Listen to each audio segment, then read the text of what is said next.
वक्त की बड़ी खबर पानीपत से आ रही है। पिता और बेटे में मिले हैं कोरोना के पॉजिटिव सैंपल। पिता की उम्र 34 साल, बेटे की उम्र महज 6 साल। तो देखिए किस तरह से लगातार संक्रमण बढ़ रहा है। दोनों को खानपुर पीजीआई में शिफ्ट किया गया और पॉजिटिव मिलने के बाद गांव को सील किया गया, क्योंकि देखिए जरूरी हो जाता है कि जहां पर जो पॉजिटिव शख्स मिलते हैं गांव में सैनिटाइज किया जाए, गांव को सैनिटाइज किया जाए, सैनिटाइजर से छिड़काव किया जाए। और इसी के साथ पानीपत में टोटल केसों की संख्या 33 हो गई है और फिलहाल 28 एक्टिव केस हैं, जिनमें से 5 अपनी इच्छा शक्ति आत्मशक्ति के जरिए ठीक होकर सकुशल घर भी लौटे हैं। और पिता और बेटे के सैंपल यहां पॉजिटिव मिले हैं। पिता और बेटा यहां कोरोना पॉजिटिव मिले हैं। पिता की उम्र 34 साल बताई जा रही है और बेटे की उम्र महज 6 साल बताई जा रही है। आप देखिए कि कल भी पानीपत से एक 24 साल के युवक की मौत की खबर सामने आई और आज देखिए आप किस तरह से यहां आंकड़ा बढ़ रहा है। हालांकि पानीपत, सोनीपत, बहादुरगढ़, झज्जर, चरखेदादरी ये ऐसे क्षेत्र थे जहां कोरोना पॉजिटिव केसों की संख्या थी ही नहीं, शून्य बराबर थी। लेकिन अब आप देखिए आंकड़ा 4 से 5 दिनों के अंदर लगातार बढ़ता जा रहा है। संक्रमण के जो केस है लगातार बढ़ते जा रहे हैं और आप आलम देखिए पानीपत का किस तरह से लगातार यहां पर संक्रमण बढ़ता जा रहा है। आपको हम खबर बता रहे हैं, यहाँ पिता और बेटा भी कोरोना पॉजिटिव मिले हैं। कल भी जिस तरह से हम जिक्र कर रहे हैं कि 24 साल के युवक की मौत हुई है यहाँ पर कोरोना वायरस के चलते। ज्यादा जानकारी के साथ संवाददाता जितेंद्र शर्मा फोनलाइन से हमारे साथ जुड़ गए हैं। जितेंद्र, पानीपत में कोरोना का आंकड़ा लगातार बढ़ता जा रहा है, क्या कारण माना जाए?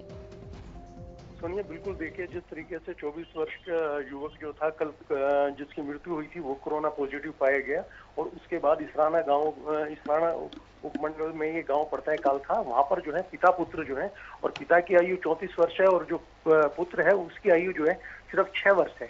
लेकिन सबसे बड़ी बात यह है कि चौंकाने वाली कि जिस तरीके से ये अब कोरोना वायरस, मैं कहूंगा कि संक्रमित लोग जो हैं वो गांवों से निकल कर आ रहे हैं, ये अपने आप में चौंकाने वाली बात है और ये कहीं ना कहीं चिंता का विषय बना हुआ है कि किस तरीके से ये गांव के अंदर लगातार फैलता जा रहा है। जी जितेंद्र, अगर गांव देहात की व्यवस्थाओं का जिक्र कर देखिए, कई गांवों में भी जो है वो ठीकरी पहरा देना शुरू कर दिया जा चुका है। तो ऐसे में यहाँ ग्रामीण लोगों की ओर से, ग्राम पंचायतों की ओर से क्या कुछ और ज्यादा व्यवस्थाएं की गई हैं? सोनिया, सबसे बड़ी बात तो ये है, देखिए जिस तरीके से लॉकडाउन शुरू हुआ था, 3 चरणों में लॉकडाउन शुरू हुआ था। 22 तारीख को जो है प्रधानमंत्री ने जो है जनता कर्फ्यू से अपील की थी और उस दौरान से अब ये देखिए 17 तारीख मई तक जो है लॉकडाउन है। लेकिन सबसे बड़ी बात है, ये सब लोगों का ये मानना है कि कहीं ना कहीं ये इस समय पीक टाइम है और पीक टाइम इसलिए भी है कि मई के अंदर जिस तरीके से आंकड़े आ रहे थे, WHO की एक रिपोर्ट आई थी कि मई के अंदर इसके बढ़ने की संभावना ज्यादा है, तो क्यों खोल दिया गया? आप देखिए आज पानीपत जो है ऑरेंज जोन में है, जबकि आंकड़े जो बता रहे हैं कि लगातार बढ़ते जा रहे हैं, पॉजिटिव केस आते जा रहे हैं। क्यों रोकथाम नहीं है? गांव के अंदर इस तरीके का माहौल है कि आप कहीं भी जाइए, कहीं भी आइए, एक तरफ की राइट की दुकानें खोली गई थी, आज लेफ्ट की दुकानें खोली गई। तो इस तरीके से पब्लिक आ रही है, पब्लिक को कोई कन्विंस नहीं कर रहा। तो किस तरीके का मापदंड है, क्या समझ, हमारी समझ से बाहर है। लेकिन जिस तरीके के आंकड़े हैं, अब लोगों के ऊपर ही है कि अगर वो अपनी जान की सलामती रखते हैं तो कहीं ना कहीं इसके पूरे मापदंड को उनको लागू करना पड़ेगा। अपने आप पे सैनिटाइजर की यूज करना पड़ेगा, मास्क यूज करना पड़ेगा, एक दूरी बना के चलनी पड़ेगी। लेकिन ऐसा दिखता हुआ नहीं लग रहा है कि ये लोग बाग जो हैं इस तरीके का मापदंड अपना रहे हैं। गांव से लोग बाग आ रहे हैं, परचेजिंग कर रहे हैं, एक एक दुकान पर 10-10 आदमी खड़े, कोई रोकथाम नहीं है। तो ये जो चीजें हैं सारी की सारी, और WHO की रिपोर्ट आने के बाद ये हुआ है कि मई के अंदर जो है आप देखिए सब चीज खुली हुई है और लोग बात कर रहे हैं और हर रोज आंकड़े निकल कर आ रहे हैं पानीपत और की।